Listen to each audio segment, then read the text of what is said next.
o que define um local de trabalho realmente seguro?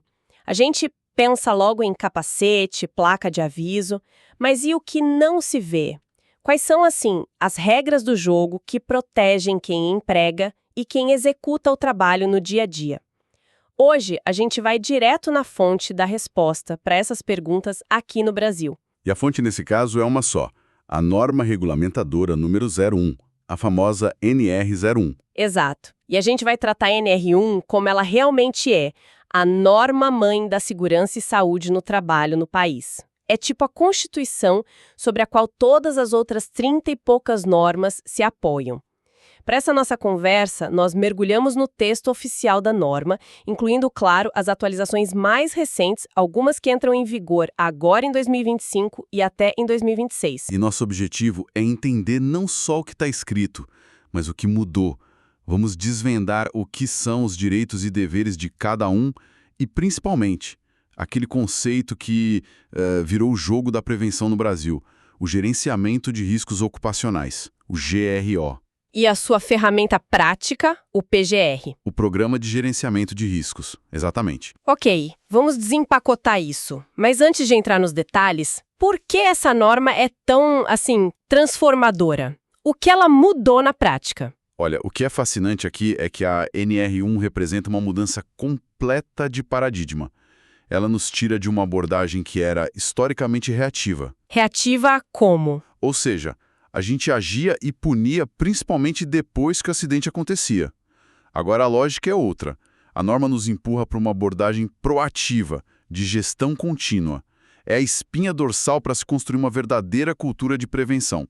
E não só uma coleção de regras a serem cumpridas. Entendi. Então, em vez de só investigar o acidente, a ideia é evitar que ele sequer tenha chance de acontecer. Certo. Vamos começar pelo básico, então. Qual o objetivo exato da NR01 e ela vale para todo mundo mesmo?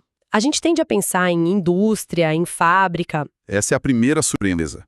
O objetivo dela é estabelecer as regras do jogo para todo o gerenciamento de riscos ocupacionais.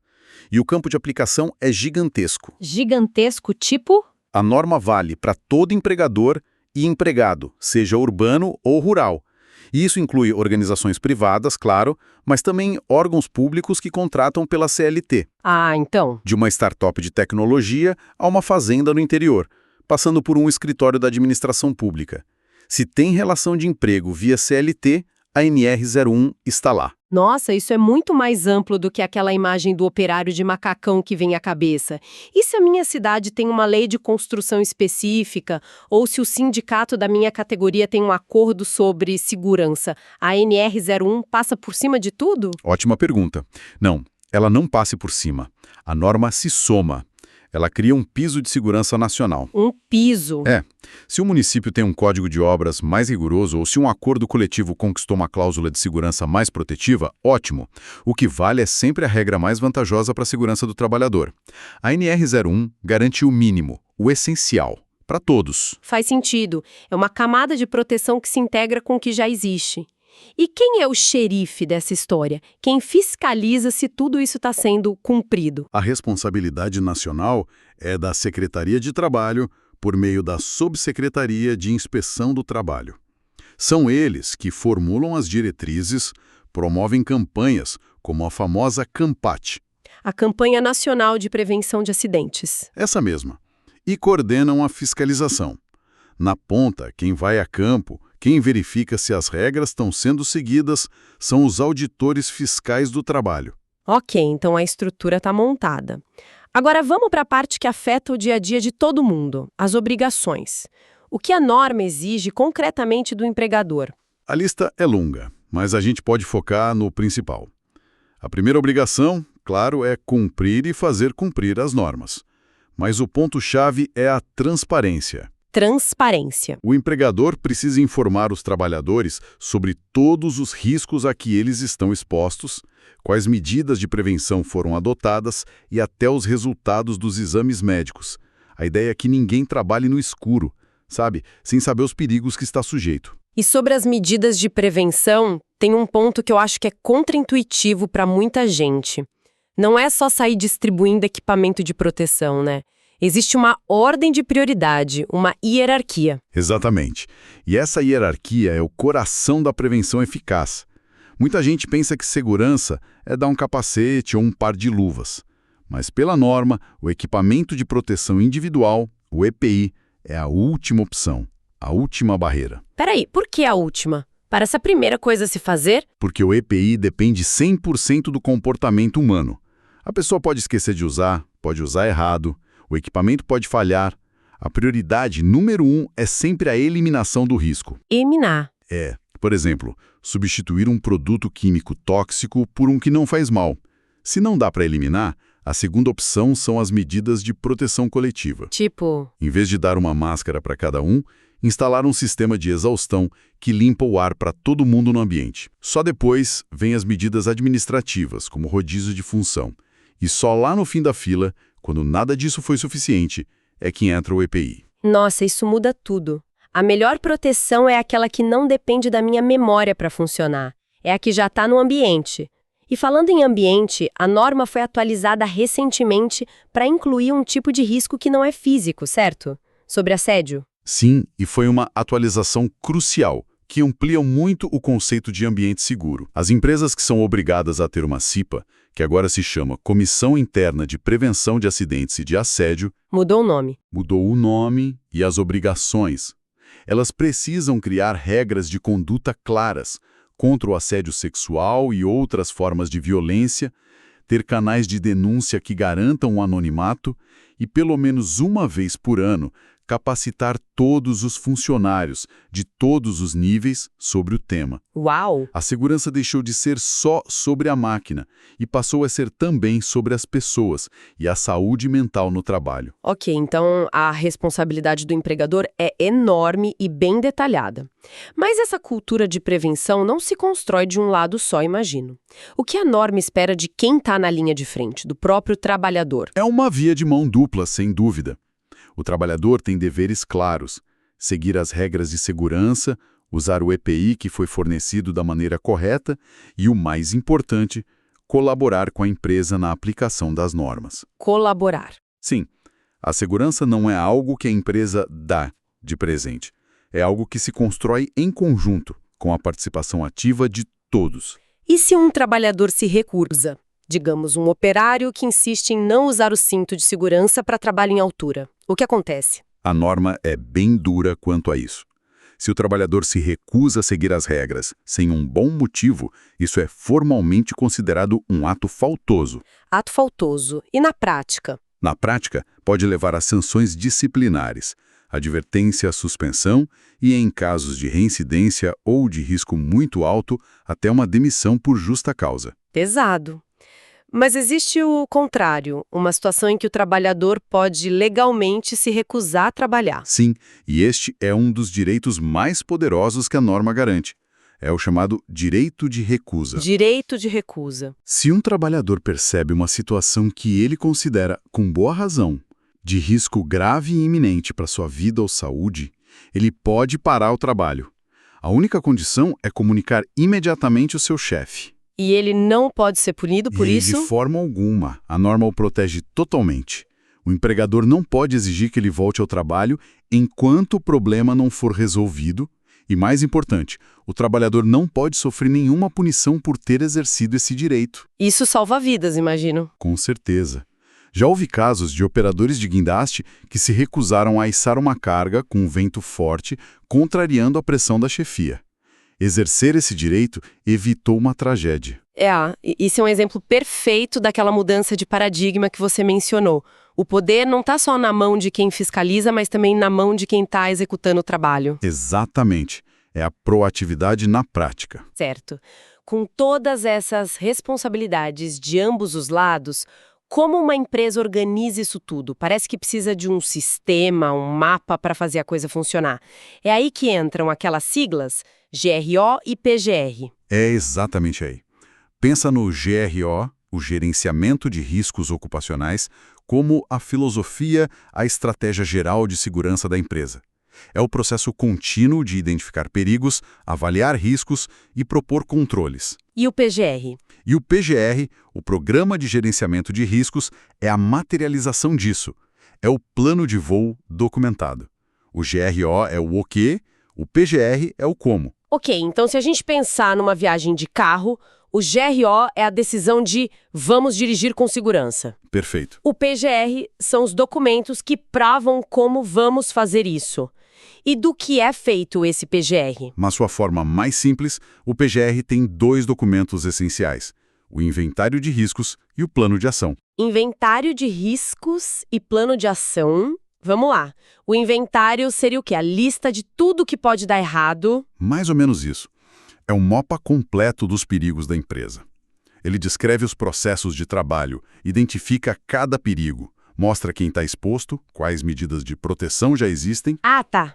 e, o principal, faz uma avaliação de cada risco, combinando a severidade do dano com a probabilidade de ele acontecer. Severidade e probabilidade. Isso. Um ruído muito alto pode ter uma severidade alta, pode causar surdez, mas se a máquina é usada só uma vez por ano, a probabilidade é baixa. O inventário ajuda a focar no que é mais crítico. Entendi. E tem um detalhe sobre a guarda desse inventário que é impressionante, não é? Sobre o tempo que ele precisa ser mantido. Sim, e essa não é uma regra burocrática, é uma ferramenta de justiça. O histórico de atualizações do inventário de riscos precisa ser guardado por, no mínimo, 20 anos. 20 anos. Pense num trabalhador exposto ao amianto hoje. Um câncer relacionado a isso pode levar décadas para aparecer. Sem esse histórico, provar a ligação com o trabalho que ele fazia em 2025 seria quase impossível em 2045. Esse documento é a memória da saúde do trabalhador. Uau, isso é muito poderoso. Ok, então o inventário é o diagnóstico, o mapa dos problemas e o plano de ação. Se o inventário é o diagnóstico, o plano de ação é a receita médica. Ele diz o que precisa ser feito, define as medidas de prevenção que serão adotadas, com um cronograma claro, quem são os responsáveis por cada tarefa e como os resultados serão monitorados. Ah, então é o... É o que transforma a análise em ação concreta. Então, voltando à analogia da viagem, o inventário de riscos é um mecânico checando tudo antes. Olha, os freios estão gastos, o pneu está careca, e o plano de ação é a ordem de serviço. Trocar pastilhas até sexta, comprar pneus novos no sábado. É isso. É uma analogia perfeita. Exatamente essa a lógica. E quem faz essa análise toda? É um processo feito só por engenheiros e médicos do trabalho, trancados numa sala? De jeito nenhum. E esse é um dos pontos que eu considero mais geniais da norma. Ela obriga a empresa a criar mecanismos para ouvir o trabalhador sobre a sua percepção dos riscos. Ouvir o trabalhador? Exato.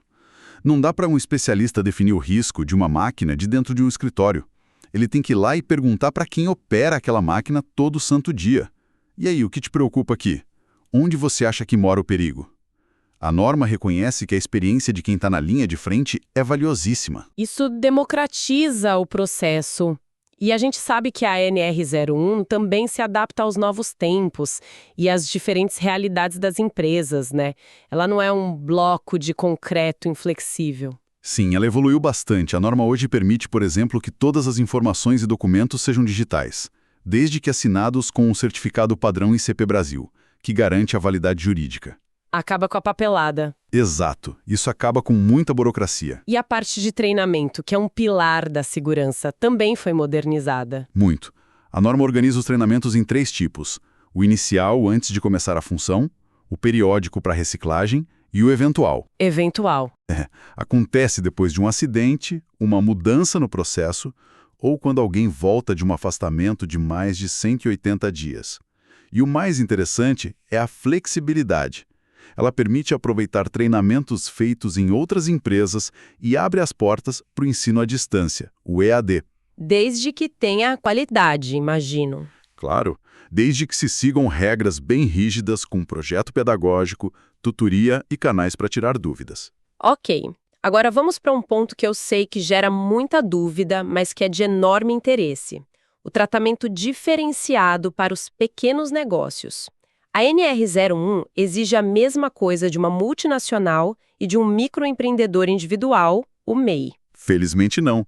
E essa foi uma das grandes evoluções da norma. Reconhecer as diferentes realidades. A regra para o MEI é simples. Ele está dispensado de elaborar o PGR. Ah, então o MEI não precisa se preocupar com nada disso. Calma, tem um mais muito importante. Se esse MEI presta serviço dentro de outra empresa, a empresa contratante tem a obrigação de incluí-lo no seu próprio PGR. Ah, então a responsabilidade não some. Não desaparece, ela é absorvida pela contratante. É uma forma de proteger o MEI sem sobrecarregá-lo com a burocracia. Entendi. A proteção continua lá. E para as microempresas, as MS, e empresas de pequeno porte, as EPPs? Para elas, a regra é um pouco diferente.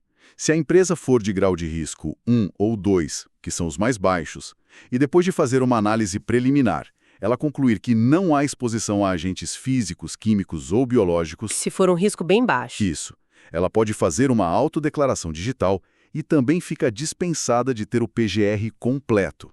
É um grande alívio para pequenos negócios de baixo risco, como um escritório de contabilidade ou uma pequena loja. Mas essa dispensa do PGR significa que elas também não precisam se preocupar com os exames médicos dos funcionários?